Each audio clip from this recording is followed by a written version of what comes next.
I'd only just shut the car door when she came storming down the sidewalk. Hair frizzed, cheeks flushed, fury radiating off her like heat from pavement. "You need to stop hurting her," she spat, finger shaking in my face. I blinked. "What?" "Your daughter," she hissed. "I hear her, screaming, crying, every day. You don't even try to hide it." My heart did this strange skip. Not fear, not confusion, a pause, like something inside me froze just long enough to notice the chill. "My daughter's in Scotland," I said slowly. "Studying." She stared at me, waiting for a crack in the mask. "I already called child services," she snapped, and turned away, triumphant.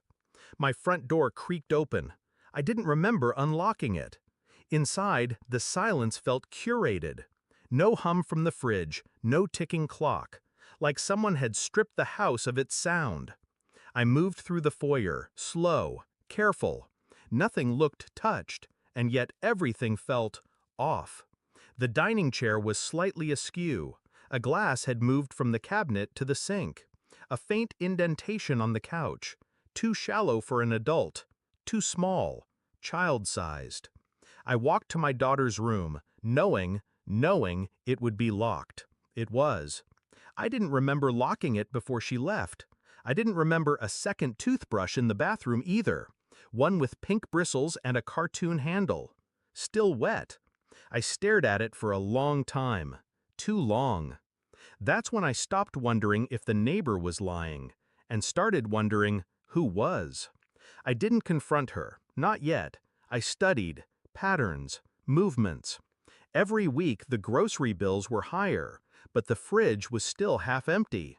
Items I never ate, fruit snacks, juice boxes, buried under bags. A week later I installed hidden cameras. Nothing at first, just her. But one afternoon, 2 days after I told her I'd be flying out for work, she didn't know I never left, and the footage showed a little girl being led into the house by the hand. A girl I'd never seen before. My wife smiled at her like a mother, tucked her hair behind her ear, fed her, brought her into our daughter's bedroom. I watched the girl sit on the floor and hum softly to herself while my wife cleaned around her, like she belonged here, like she had always belonged here. I printed stills, dates, times, faces.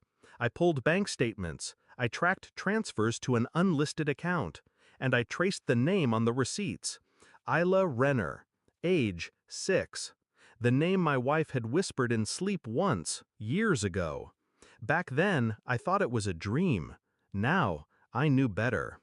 The DNA test took 4 days. The envelope arrived unmarked as requested.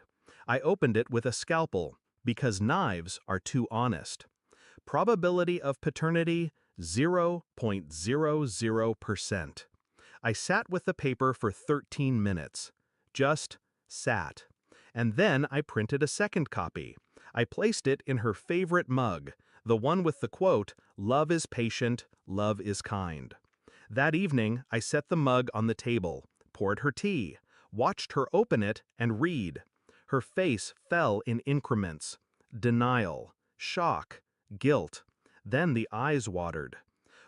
"What is this?" she croaked. I didn't respond. She looked up, searched my face for rage. There was none. Only frost. Only silence. "You brought a child into this house," I said finally. My voice wasn't angry. It was surgical, precise. "You hid her here. You used my daughter's room. My money. My name." She shook her head, mouthing words that wouldn't come. "I know everything," I said. "The birth certificate, the hidden payments, the lies." Her lips parted.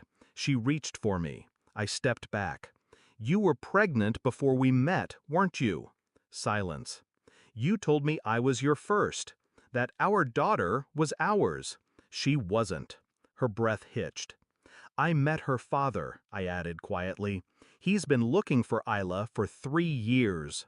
That was the knife. Not sharp, not sudden, but buried deep. She collapsed into the chair, sobbing. I left the papers on the table. the custody reversal documents beside them, and the police contact card for the kidnapping unit, just in case. I sleep in hotels now, rooms with white noise and no ghosts. Our house sold in a week. She fought it, tried to call, sent messages that began with please and ended with forgive me.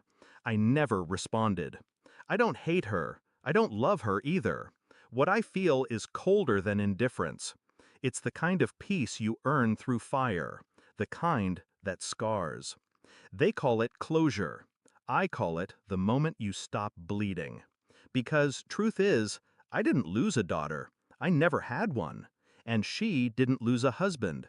She lost the mask she wore to keep the lie alive. And now, she has to live with the face underneath.